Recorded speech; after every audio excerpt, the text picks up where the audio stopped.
Shri Tirupati Balaji agro अक्टूबर 2001 में इस company की शुरुआत हुई है और फ्लेक्सिबल इंटरमीडिएट बल्क कंटेनर्स और दूसरे इंडस्ट्रियल पैकेजिंग प्रोडक्ट्स बनाने का कारोबार करती है, देश विदेश में बेचती है और अलग अलग तरह की इंडस्ट्रीज़ को ये पैकेजिंग सॉल्यूशंस देने का करती है कारोबार। और इंदौर मध्य प्रदेश में कंपनी के 5 मैन्युफैक्चरिंग प्लांट हैं। आज से आईपीओ खुला है इस कंपनी का और 9 सितंबर तक खुला रहेगा।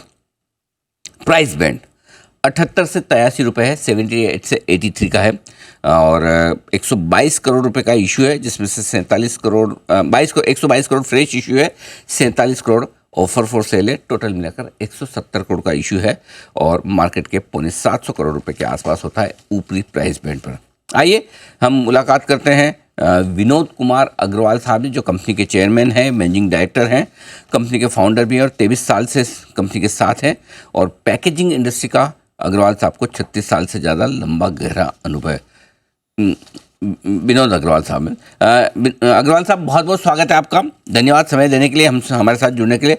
सबसे पहले समझाएं सर, आपकी कंपनी का एग्जैक्टली कारोबार क्या है और किस तरह के क्लाइंट्स हैं जिन्हें आप अपने प्रोडक्ट सप्लाई करते हैं। सबसे पहले सर हमारे नमस्कार स्वीकार करें। नमस्कार। और आपको धन्यवाद देते हैं कि आपने हमें एक अपॉर्चुनिटी दिया इस चीजों को एक्सप्लेन करने के लिए जी। और इसमें जैसे आपने पूछे कि हमारी कारोबार क्या है। आप देखें, दुनिया में कोई भी चीज मूवमेंट करने के लिए उसको कोई ना कोई माध्यम चाहिए होता है। माध्यम में हमारे कंट्री में तो 25-50 किलो का बैग की माध्यम रही है। 25-50 किलो बैग भर लो, ले जाओ और फिर लोडिंग अनलोडिंग कर लो। लेकिन जितने डेवलप्ड कंट्री है दुनिया में, वहाँ ऐसे कोई काम करने के लिए कोई आदमी मिलते भी नहीं है और उनके पास ऐसे फैसिलिटी होती भी नहीं है। तो वहाँ पर 1000, 1500, 2000 और कस्टम मेड बैग्स होते हैं पूरे, जैसे एकदम उनके मटेरियल के हिसाब से बैग बनते हैं। उसको मैकेनाइज्ड वे से लिफ्ट किया जाता है और 5 मिनट में कोई गाड़ी लोड हो जाती है उसके अंदर।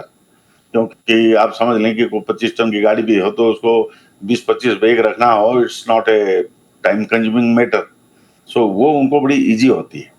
और आप इमेजिन ये भी करें, हम जितने भी सामान हमारे जिंदगी में कंज्यूम करते हैं वो सामान कहीं ना कहीं बनता है, कहीं ना कहीं पैदा होता है, उसको बनने के बाद कहीं ट्रांसपोर्ट होता है और तभी जाके आपको आपकी उपयोग में आता है। तो वो जो ट्रांसपोर्टेशन वाला अगर चीजों को आप नजरअंदाज नहीं कर सकते हैं, क्योंकि वो अगर नहीं हो सकता हो उस क्वांटम के लिए तो क्राइसिस आ जाएगी, हर जगह में क्राइसिस आ जाएगी। सो उस माध्यम से ये ऐसे एक प्रोडक्ट है जो आज भी है और ये रहेगा ही। ये प्रोडक्ट की कोई ऐसे जरूरत हरदम ही रहेगी जब तक धरती में आदमी हैं। और आदमी क्यों, हम बोलते हैं जानवर भी हैं, आदमी भी हैं, कृषि भी है, इंडस्ट्री है, कोई भी चीज के लिए ये उसकी उपयोग में आता ही है। And this is the best way. The FIBC bags are the best alternative for the logistics and the cheapest and the best as on date. Agarwal साहब, ये भी बताएं कि आप लगभग आपका एक्सपोर्ट भी कितना 50% के आसपास एक्सपोर्ट है। किस तरह का कारोबार है हिंदुस्तान में और हिंदुस्तान के बाहर? ये सर ज्यादातर करके बैग, जैसे मैं बोला कि डेवलप्ड कंट्रीज में वहाँ because of lack of manpower they used to have mechanized system। तो बट नेचुरल उनके कंट्री में तो सर टोटल कंजप्शन ही FIBC बैग से ही होती है, जिसके अंदर कंस्ट्रक्शन सेक्टर आ गया, एग्रीकल्चर सेक्टर आ गया, माइनिंग सेक्टर आ गई, इंडस्ट्री में प्रोसेस, सेमी प्रोसेस्ड, फिनिश्ड सभी प्रोडक्ट में ये आती रहती है। इवन फूड ग्रेड खाने का, डायरेक्ट खाने का सामान, जो बेबी मिल्क पाउडर हो गया जैसे कोई आइटम है, तो वो भी इसके अंदर ही पैकिंग होते हैं। और anything you can imagine, even आप ऐसे माने कि इंडस्ट्री में बनने के पहले भी जो सामान है इस बैग में आते हैं, बनने के बाद भी ये सामान इस बैग से ही जाते हैं। सो इसकी चारों तरफ वर्ल्ड में इसकी रिक्वायरमेंट है। हम सभी कंटिनेंट में माल देते हैं। 58 कंट्रीज को आज के दिन माल दे रहे हैं, जिसके अंदर यूरोप, होल ऑफ यूरोप है, और America, Canada, south America, Australia, New Zealand, Japan, Korea और इंडोनेशिया, गल्फ एरियाज में, कुछ पार्ट ऑफ अफ्रीका में हम देते हैं। ओके मटेरियल जाती है हमारी, जी और इसकी वेल एक्सेप्टेंस है।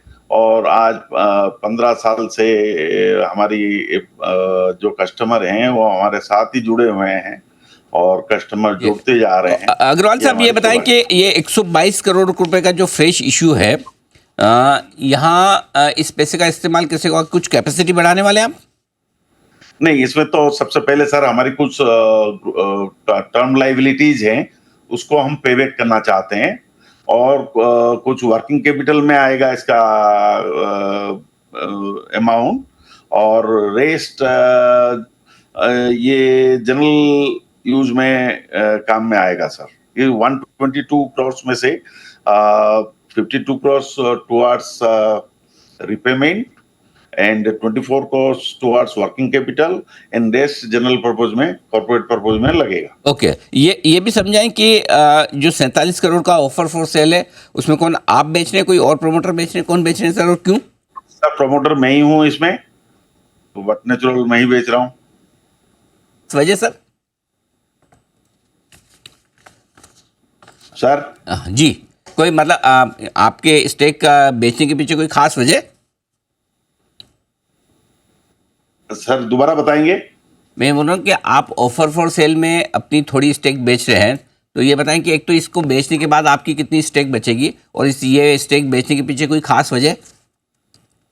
सर ये स्टेक बेचने के पीछे लॉजिक ये है सर, हमारी जो फ्यूचर प्लान्स हैं उसमें हमारे को एज ए प्रोमोटर कहीं ना कहीं कंट्रीब्यूशन लाना पड़ेगा, और क्योंकि फ्यूचर को देखते हुए ही हमें चलना है, तो उसमें हमारे को कोई सेगमेंट में हम काम करने का इरादा कर रहे हैं, तो उसके लिए हमारे को फंड्स की जरूरत है, और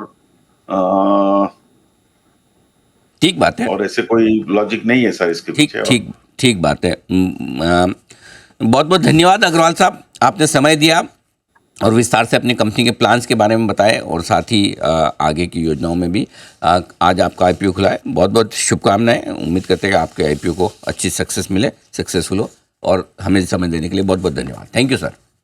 आपको भी धन्यवाद सर, आपके जो श्रोता हैं जी उनको भी धन्यवाद। थैंक यू सर, बहुत बहुत शुक्रिया।